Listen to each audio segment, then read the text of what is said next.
आज हम पढ़ेंगे लेसन 2 हिस्ट्री। रीड पेज 16, 17 और 18। कल मैं आपको पढ़ा रही थी ट्रेड और कॉमर्स के बढ़ने के बारे में। आज हम पढ़ेंगे इम्पीरियलिज्म एंड कॉलोनिज्म। टॉपिक रहेगा इम्पीरियलिज्म एंड कॉलोनाइलिज्म, जिसमें था कि जो इंडस्ट्रियल रेवोल्यूशन बढ़ने के साथ जो है इम्पीरियलिज्म को भी बढ़ावा मिला। इम्पीरियलिज्म जो थी वो एक ऐसी नीति थी सरकार की जो पॉलिटिकल पावर को बढ़ाने के लिए और इकोनॉमिक कंट्रोल को बढ़ाने के लिए किसी दूसरे देश पर, वो जो क्या कहलाती थी, इम्पीरियलिज्म कहलाती थी। एक्सप्लॉयटेशन जो है उनके क्षेत्र पर किसी पावरफुल कंट्री का किसी दूसरे क्षेत्र पर कब्जा करना अपनी ताकत को बढ़ाने के लिए और अपनी रिसोर्सेज को ज़्यादा से ज़्यादा रॉ मटेरियल लेने के लिए जो एक्शन है वो कॉलोनाइलिज्म के साथ जोड़ा जाने लगा। कॉलोनाइलिज्म जो है वो इम्पीरियलिज्म का एक बढ़ा हुआ रूप ही था। इम्पीरियलिज्म जो है वो एक स्टेट की पॉलिसी थी जो सेंटर के द्वारा लागू की जाती थी किसी देश के, और आइडियोलॉजिकल और फाइनेंशियल रीज़न के लिए डेवलप हो रही थी। कॉलोनाइलिज्म जो था वो डेवलपमेंट जो किया जा रहा था वो अपने इकोनॉमिकल पर्पस के लिए, अपने प्रॉफिट के लिए कोई यूरोपियन देश जो है इसको बढ़ावा दे रहे थे। डू यू नो, तुम जानते हो, जिसमें ग्रेट ब्रिटेन ने 17th सेंचुरी में जो है इकोनॉमिक रिलेशन इंडिया के साथ स्थापित कर लिए थे, जिसमें कि वो ज़्यादा से ज़्यादा जो है प्रॉफिट गेन कर सके, अपना रॉ मटेरियल जो है वो वहाँ से इंडिया से ले सकें और अपना प्रोडक्ट जो है वहाँ पर सेल कर सकें। इसलिए by end of the 18th century में इंडिया जो है ब्रिटिश कॉलोनी बन चुका था, और वो जो है इसलिए बनाया गया था ताकि ग्रेट ब्रिटेन जो है वह चाइना के साथ भी अपने व्यापार को बढ़ा सके। इंग्लिश वूल और इंडियन कॉटन जो है चाइनीज़ टी के लिए वहाँ पर बेची जा रही थी, उसका व्यापार किया जा रहा था। लेकिन धीरे धीरे जो है चाइनीज़ जो है इस डिमांड की कम करने लगे, लेकिन ब्रिटेन ने इस नुकसान को बचाने के लिए वहाँ पर जो है ओपियम को बेचना शुरू कर दिया चाइनीज़ मार्केट में। चाइनीज़ जो थे इसके एडिक्ट हो गए, जिसके कारण ब्रिटिश ट्रेडर्स को बाद में काफ़ी बड़ा प्रॉफिट हुआ।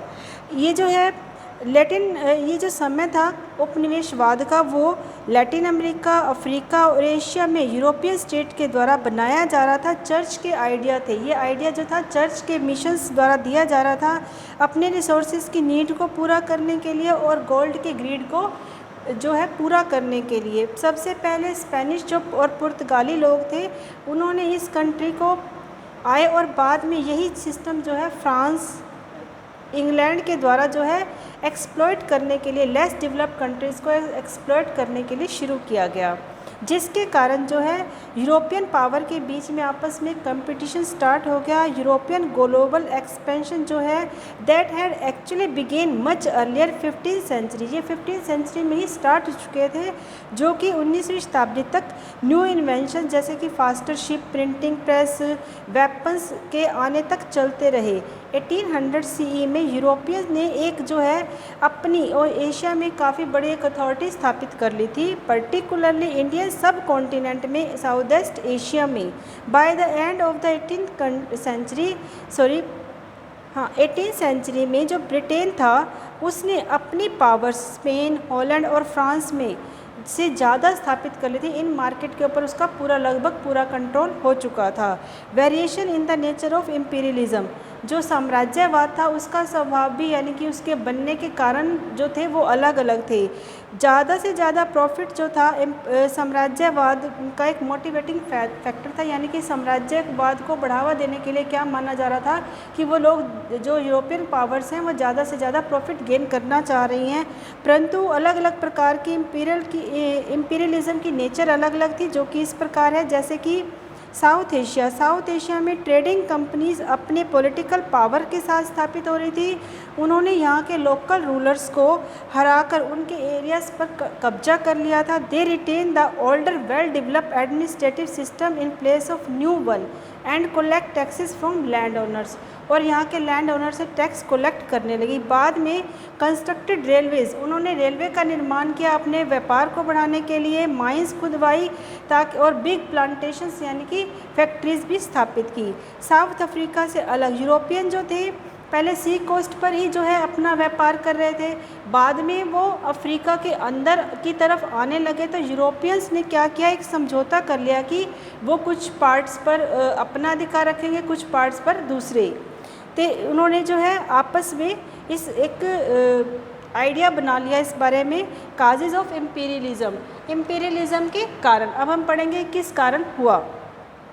सबसे पहले इसका मुख्य कारण था इंडस्ट्रियल रिवोल्यूशन। इंडस्ट्रियल रिवोल्यूशन के कारण जो है यूरोपियन कंट्रीज़ जो है बढ़ती जा रही थी ताकि, और इम्पीरियलिज्म को भी बढ़ा रही थी। साउथ अफ्रीका और ऑस्ट्रेलिया जो है इसके सेंटर थे, बीच में इंडिया भी था।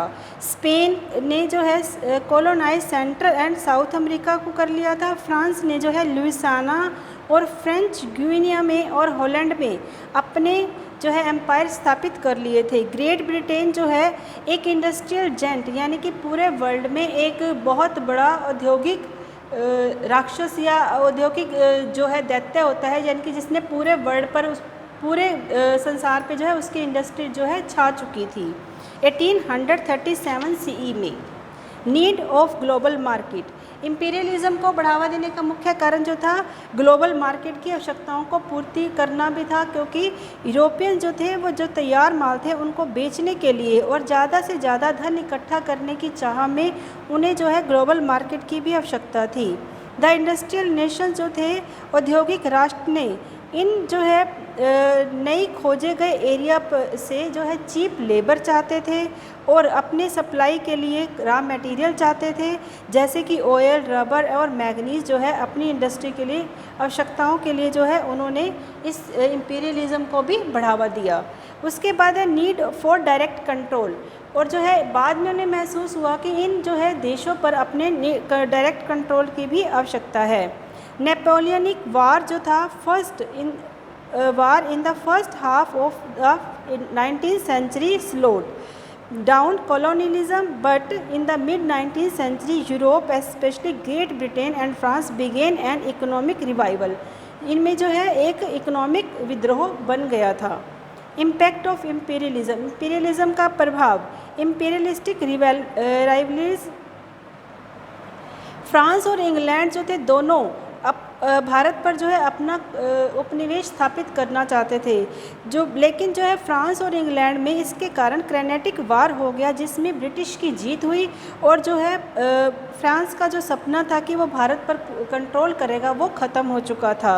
दोनों देशों के बीच में जो है Sudan between great Britain over Sudan, great Britain ने सूडान पर और जो ये विद्रोह था फ्रांस और ग्रेट ब्रिटेन के बीच में सूडान, और उसके बाद फ्रांस और जर्मनी के बीच में मोरक्को को लेकर over the Ottoman Empire contributed the hostile condition, जिसके कारण जो था वर्ल्ड वार 1 स्टार्ट हो गया 1914 सीई में।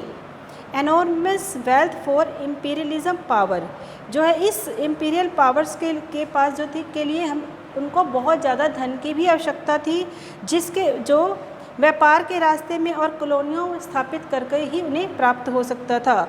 Sword nation pride, the national pride also imperial power sword high and soon they become world power, European powers होते वो जल्दी ही वर्ल्ड की पावर बन चुके थे, परंतु जो है 2 वर्ल्ड वार में जो है उनके धन का जो है बहुत ज़्यादा नुकसान हुआ था। बोथ दीज वार जो है इन दोनों वार के कारण इम्पीरियलिस्ट पावर जो थी वो कॉलोनीज़ जो थे कॉलोनीज़ पर भी इसका प्रभाव पड़ा।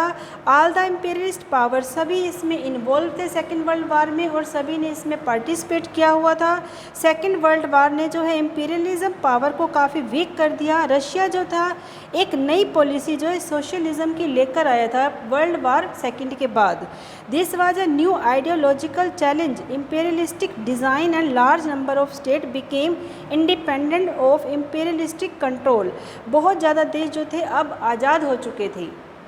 Impact of South Asian nation, South Asia राष्ट्रों पर भी इसका काफ़ी प्रभाव पड़ा। Middle 19th century England acquired almost the whole of India, लगभग सारे भारत पर जो है इंग्लैंड का कब्जा हो चुका था और भारत जो है कम्प्लीटली जो है आर्थिक रूप से इनसे आज़ाद होना चाहता था। The significant amount of wealth was transferred out of the region. The focus shifted away from agriculture to the production of commodities for export. The previous self-control economy became dangerously, जिसके कारण जो है इकोनॉमिक जो है बिल्कुल बिगड़ती जा रही थी और वर्ल्ड वाइड प्राइस जो थे वो कम होते जा रहे थे। डिमांड जो थी बहुत तेज़ी से बढ़ नहीं पा रही थी। ए लॉट ऑफ माइग्रेशन, बहुत ज़्यादा माइग्रेशन जो है लेबर्स के बीच में साउथ ईस्ट एशिया में, particularly from India and China से भी माइग्रेशन ज़्यादा हो रहे थे।